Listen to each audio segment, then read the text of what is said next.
আপনি যদি প্রতিদিন ফিড কিনে টাকা ঢালেন আর মাস শেষে দাঁড়িয়ে বুঝতে পারেন লাভ তো দূরের কথা খরচটাই বাড়তেছে, তাহলে প্লিজ আজকের ভিডিওটা স্কিপ করবেন না। কারণ আমি এখন 5 কেজির এমন একটি ফিড মিক্সিং বানাতে যাচ্ছি যেটা করলে আপনার টাকা বাঁচবে আর পাখির গ্রোথ চোখে পড়ার মতো বাড়বে ইনশাআল্লাহ। চলেন আগে বাজারে যাই। আমি আমাদের এই নতুন রাস্তা দিয়ে বাজারে যাতায়াত করি। দেখেন রাস্তায় কত বড় বাইকের সিরিয়াল তেল নেওয়ার জন্য। যাই হোক, সিএনজির জন্য দাঁড়িয়ে ভাবছিলাম সিএনজি পাবো না, বাট পেয়ে গেলাম। এই ফিড মিক্সিংটা বানানো শুনতে যতটা সহজ লাগে আসলে ততটা না। আমাকে এখন অন্তত 2টা দোকান ঘুরতে হবে, কারণ এক জায়গায় গেলে সব কিছু পাবো না।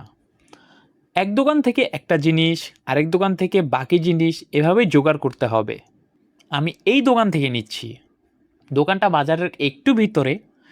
এই মুরব্বি বাজারে সেরা ব্রয়লার ফিড বিক্রি করেন, তবে দাম রাখেন কিন্তু সেই 80 টাকা কেজি। এই ব্রয়লার স্টার্টার ফিডই হবে আমাদের মিক্সিংয়ের মধ্যে দ্বিতীয় প্রোটিন সোর্স। এখন একটা জিনিস খেয়াল করেন, এই বাজারে অনেক দোকান আছে কিন্তু সব দোকান সৎ না। আপনি যদি সোনালি বা ব্রয়লার স্টার্টার ফিড নিতে চান, অনেক সময় আপনাকে ধরিয়ে দিবে কক স্টার্টার ফিড, বলবে এটাই ব্রয়লার, আবার বলবে এটাই সোনালি, আর দাম রাখবে 80 টাকা কেজি। হ্যাঁ হ্যাঁ, আপনি বুঝতেও পারবেন না। এখন আমি নিয়ে নিচ্ছি রাইস গ্রেইন, 2 কেজি 20 টাকা করে, মোট 40 টাকা।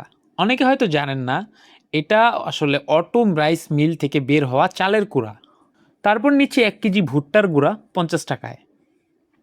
এটা দেখেন, আমি এখন নিচ্ছি সরিষার খৈল, 1 কেজি 50 টাকা। আর এই খৈলটাই হবে আমাদের ফিড মিক্সিংয়ের মেইন প্রোটিন সোর্স। এখন জিনিসপত্র সব কেনা শেষ, কিন্তু আসল কষ্টটা এখান থেকেই শুরু। বাজার থেকে বাসায় যাওয়ার ভাড়া হচ্ছে 10 টাকা। অনেক গাড়িওয়ালা নিতে চায় না, কারণ জ্বালানি সমস্যা, তাদের এই অল্প টাকায় হয়তো হয় না।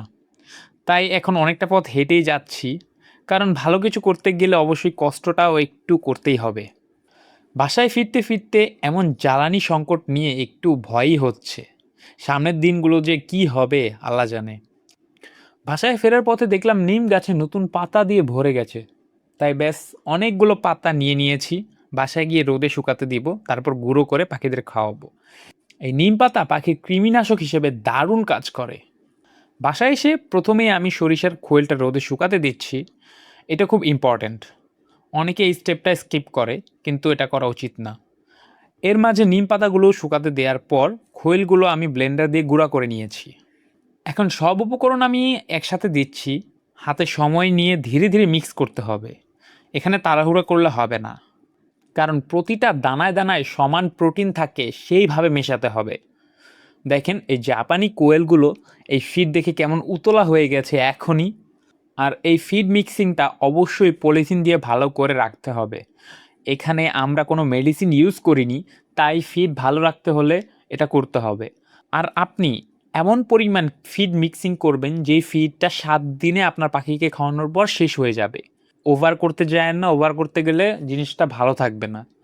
জাস্ট নিয়ম মতো করলেই হবে, আপনি আপনার পাখির সংখ্যা অনুযায়ী ফিড বানাবেন। চলেন এবার আমাদের কিং কোয়েলগুলোকে খেতে দিই। দেখেন খাবার দিতেই ঝাঁপিয়ে পড়েছে। একটা জিনিস অবশ্যই খেয়াল রাখবেন, এই ফিডে কোনোভাবেই পানি লাগতে দিবেন না, কারণ সরিষার খৈল আছে, পানি লাগলে ঝাঁঝালো গন্ধ হয়ে যাবে। এই ফিডটা আমি এখন নিজের খামারে রেগুলার ব্যবহার করছি, আর সত্যি বলতে খরচ অনেকটাই কমে গেছে।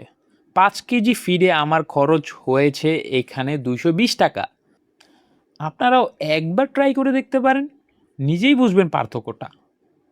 আর যদি কোনো আইডিয়া থাকে কিভাবে এই ফিড মিক্সিংটা আরও ভালো করা যায় বা খরচ আরও কমানো যায়, কমেন্টে জানাবেন। আমরা একসাথে শিখব, সবাই একসাথে প্রফিট করব।